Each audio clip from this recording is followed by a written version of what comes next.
আসসালামু আলাইকুম ওরহমতুল্লাহি ওবারাকাতুহ। সুপ্রিয় পরিণতি চ্যানেলের শ্রোতা বন্ধুরা, আশা করি আল্লাহ পাক রব্বুল আলামিনের অশেষ মেহেরবানিতে আপনারা সকলে ভালো আছেন। প্রিয় ভাই ও বোনেরা, মৃত্যু এমন এক অটল বাস্তবতা যা দুনিয়ার সব নেশা, সুখ, দুঃখ, ভোগ বিলাসকে থামিয়ে দেয়। প্রচণ্ড ক্ষুধার সময় খানা নিয়ে বসলো, খানা মুখে দেওয়ার সময় পায় না, মৃত্যুর শিকার হয়। কোনো নিশ্চয়তা নেই ঘন্টা, মিনিট, সেকেন্ড, এরপরও কি আমরা হুঁশে আসছি? বলুন তো, আর কত সম্পদ উপার্জন করবেন? আকাশ ছুঁই ছুঁই ইট সুরকিরে দালান, যার নিচে দাঁড়িয়ে উপরের দিকে তাকালে মাথা ঘুরে যায়। এরপরও আপনার নেশা কাটেনি, আরও সম্পদের পিছে ছুটছেন। আপনার আকাশ ছুঁই ছুঁই দালান ক্রমে উপরে উঠছে, আর আপনি এক পা করে অগ্রসর হচ্ছেন কবরের দিকে। একদিন সব ছেড়ে চলে যেতে হবে কবরে। এ সম্পদ যার জন্য এত কষ্ট, এত পেরেশানি, তা তো পড়ে থাকবে দুনিয়ায়। দুনিয়ার সম্পদ নিয়ে তো কবরে যাওয়া যাবে না, আর সম্পদ দিয়ে কবর ভরে দিলেও তো কোনো লাভ নেই। অথচ এ সম্পদের পিছে পড়ে ভুলেছেন আল্লাহ তাআলাকে। এ সম্পদের মোহ আপনাকে আল্লাহ বিমুখ করে দিয়েছে। আফসোস আমাদের, কি বোকামি না আমরা করি। এত শ্রম, সাধনা আর সময় খরচ করে যে সম্পদ আমরা কামাই করি, তার সমান নেকিও যদি আমরা কামাই করতাম, তাহলেও তো একটা কথা ছিল।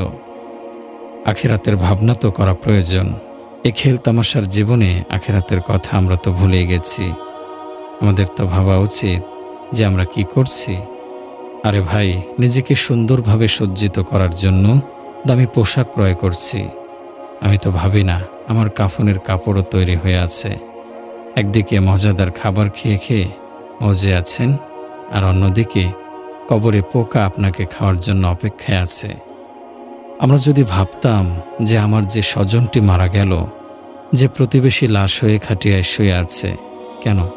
অথচ লোকটি কালকেও সুস্থ ছিল, বাজারে গেল, অফিস করল, আজ তাকে সুন্দর ঘরটি থেকে সাদা কাপড়ে মুড়িয়ে কবরে রেখে আসছে। এরপর মাটির চাদর পরে চিরদিনের জন্য গোপন হয়ে যায়।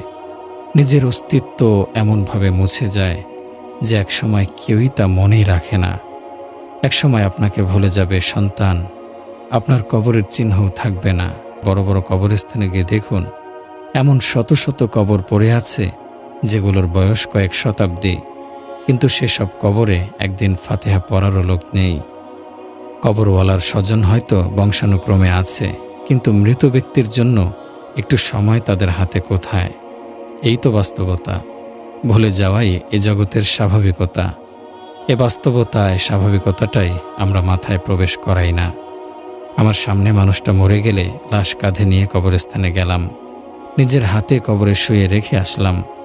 এরপর বাড়ি এসে গোসল করে যখন অন্য কাপড় পরলাম, তখনই আমার মন থেকে সব মুছে গেল।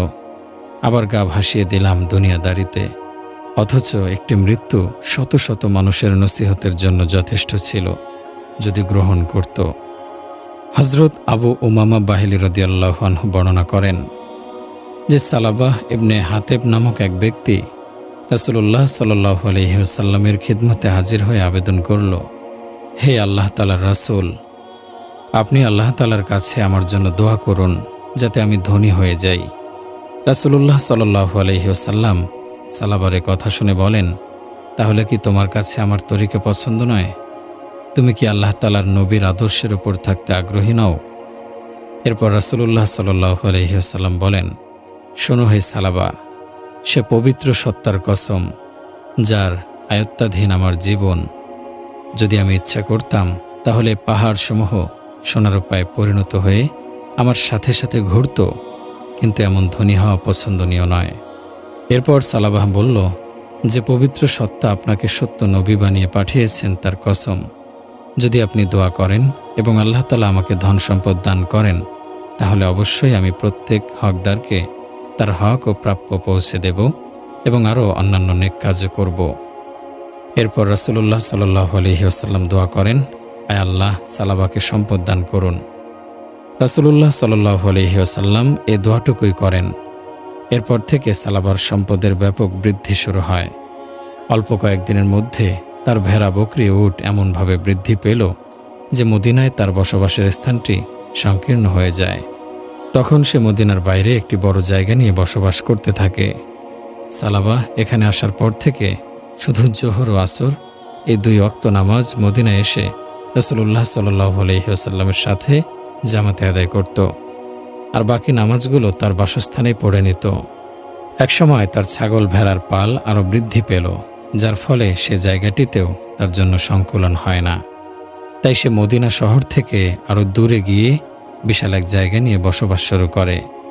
সেখান থেকে শুধু জুমার নামাজ পড়তে মদিনায় আসত, আর বাকি 5 ওয়াক্ত নামাজ সেখানেই পড়ত। এরপর তার সম্পদ ক্রীড়ার মতো বৃদ্ধি পেতে থাকে। এখন তাকে সে জায়গাও ছাড়তে হলো। এখন সে মদিনার বাইরে চলে যায়। সেখানকার দূরত্ব তাকে জুমার নামাজ মদিনায় পড়া থেকেও বঞ্চিত করে। জুমার দিন মদিনা থেকে জুমা পড়ে প্রত্যাবর্তনকারীদের কাছে কেবল জিজ্ঞাসাবাদ করে সেখানকার অবস্থা জেনে নিত।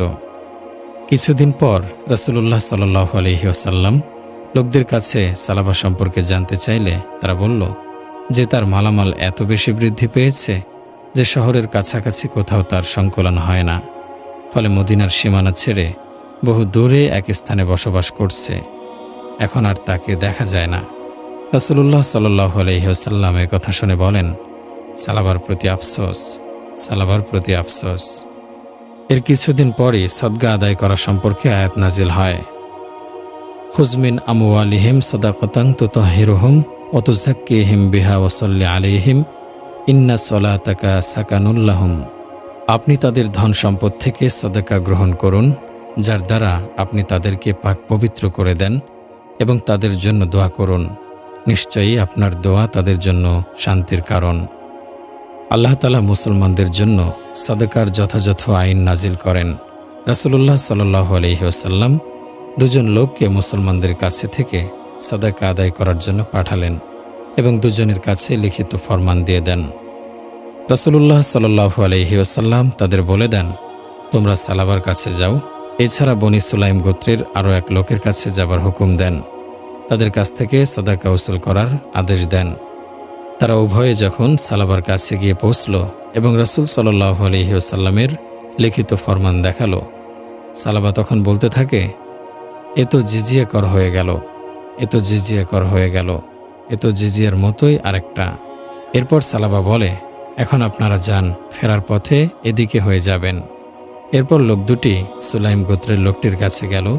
লোকটি তাদের কথাও রাসূল সাল্লাল্লাহু আলাইহি ওয়াসাল্লামের ফরমান দেখে নিজের পালিত পশুসমূহের মধ্যে যেগুলো সবচেয়ে উৎকৃষ্ট ছিল তা থেকে সদাকার নেসাব অনুযায়ী তাদের কাছে দেন।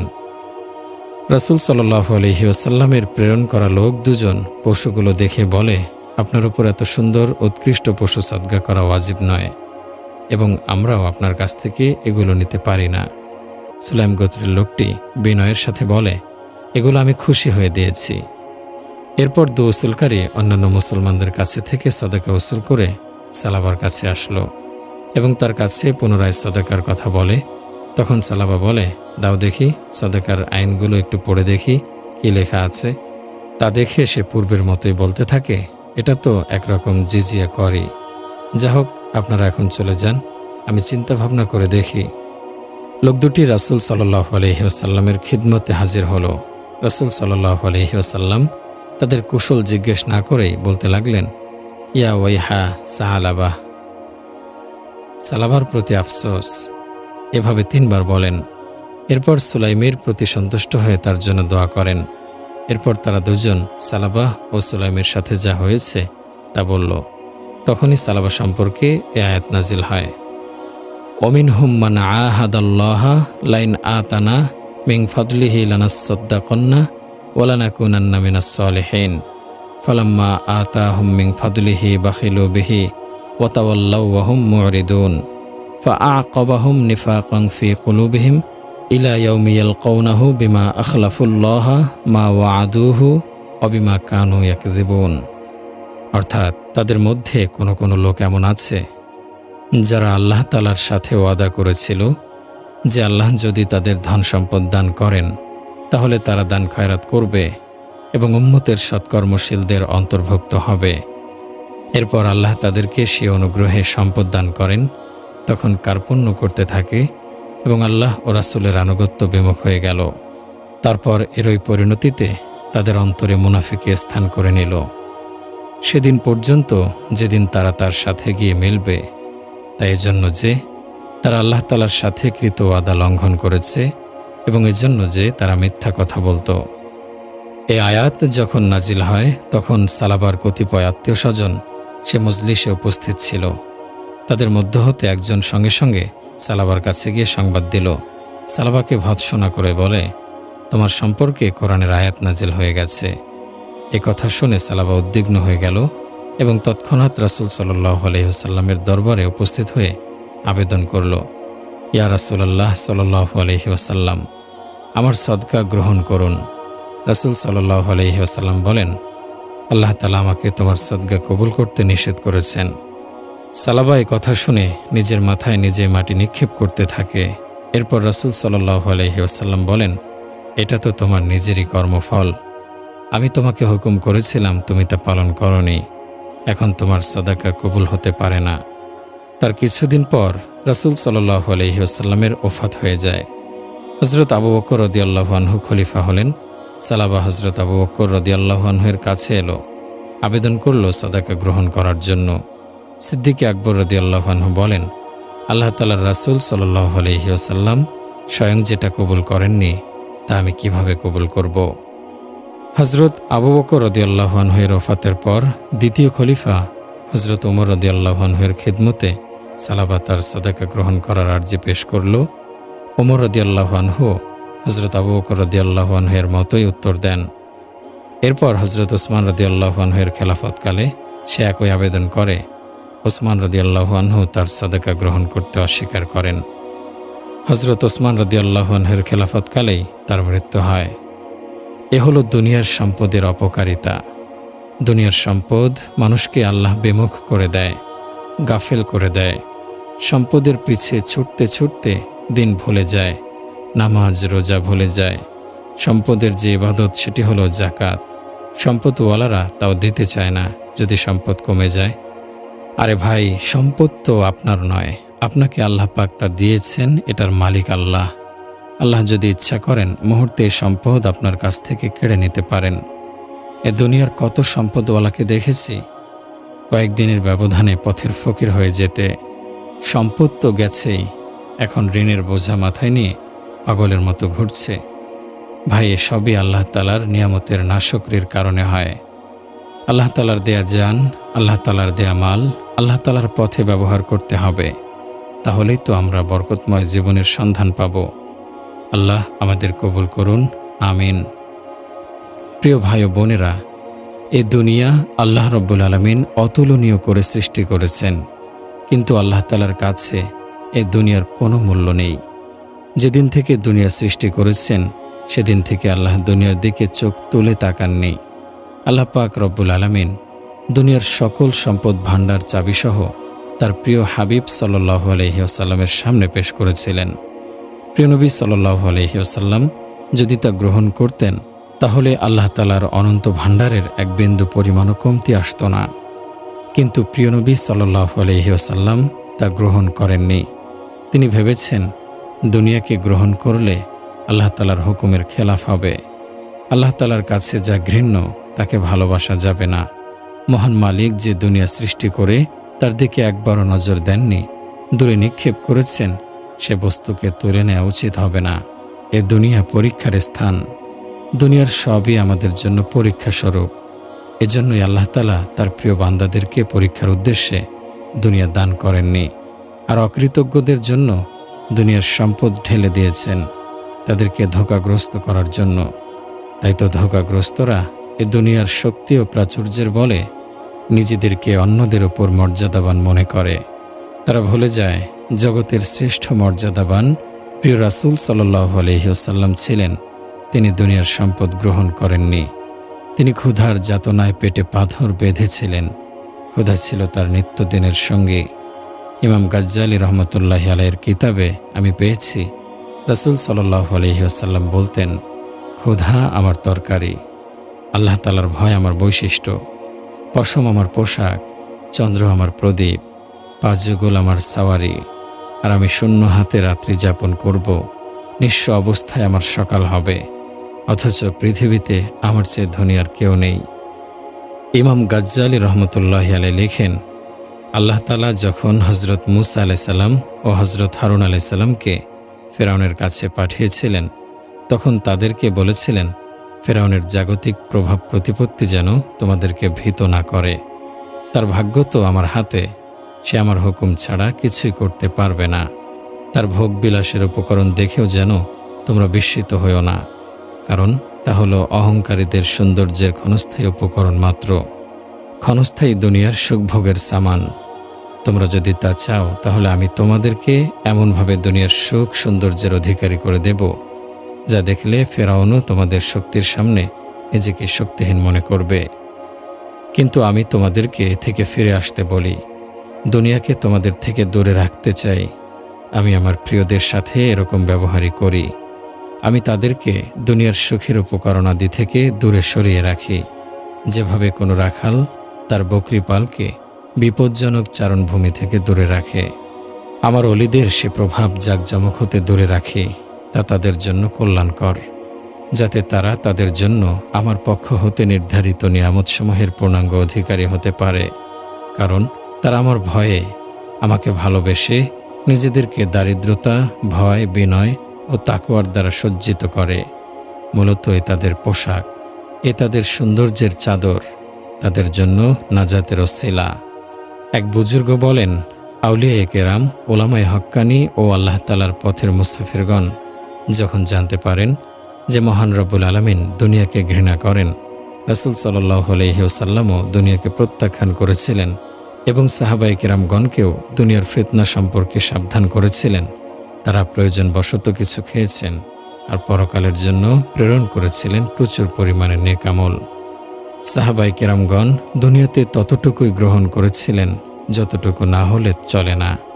আবার এমন সম্পদের দিকেও হাত বাড়াননি যা আল্লাহ থেকে গাফেল করে দেয়। মোটামুটি ইজ্জত আবরু রক্ষা হয় এমন পোশাকেই তাদের লক্ষ্য ছিল। ক্ষুধা নিবারণ হয়ে যায় এতটুকুই ছিল তাদের খাদ্য। এ দুনিয়া যে ধ্বংসশীল তা তাদের খেয়াল ছিল। পরকালের জীবন যে চিরস্থায়ী তা মনে রেখেই সাহাবায়ে কেরামগণ পরকালকে প্রাধান্য দিয়েছেন। দুনিয়াতে মুসাফিরের মতো জীবন কাটিয়েছেন, আখেরাতের পাথে সংগ্রহ করেছেন, দুনিয়াকে বর্জন করে আখেরাতকে আবাদ করেছেন। এরপর মাওলানা তারিক জামিল সাহেব বলেন, হে দুনিয়ার পথ ভোলা মুসলমান, কি করছো, কোথায় যাচ্ছ? পথ তো একটাই, আখেরাত। তুমি আখেরাতকে ভুলে গেলে কি হবে? তোমার নিশ্চিত গন্তব্য তো তাই। আমি আল্লাহ তাআলার ওয়াস্তে তোমাদের বলছি, অন্তরকে পাথর করে রেখো না, অন্তর থেকে পাথর সরাও। অন্তরের চোখ দিয়ে সেদিনের অবস্থা দেখো, উপলব্ধি করো। হৃদয়ে এ কথাটি বসিয়ে নাও যে খুব শীঘ্রই আখেরাতের পথে হাঁটতে হবে, যে কোনো দিন, যে কোনো সময়, যে কোনো মুহূর্তে। কোরআনে কারিমে ইরশাদ হচ্ছে, ওয়াসারিউ ইলা মাগফিরাতিম মির রাব্বিকুম ওয়া জান্নাতিন আরদুহাস সামাওয়াতু ওয়াল আরদু উইদ্দাত লিল মুত্তাকিন। তোমরা ধাবমান হও আপন প্রতিপালকের ক্ষমার দিকে এবং সে জান্নাতের দিকে যার বিস্তৃতি আসমান ও জমিনের সমান, যাকে প্রস্তুত করা হয়েছে মুত্তাকিদের জন্য।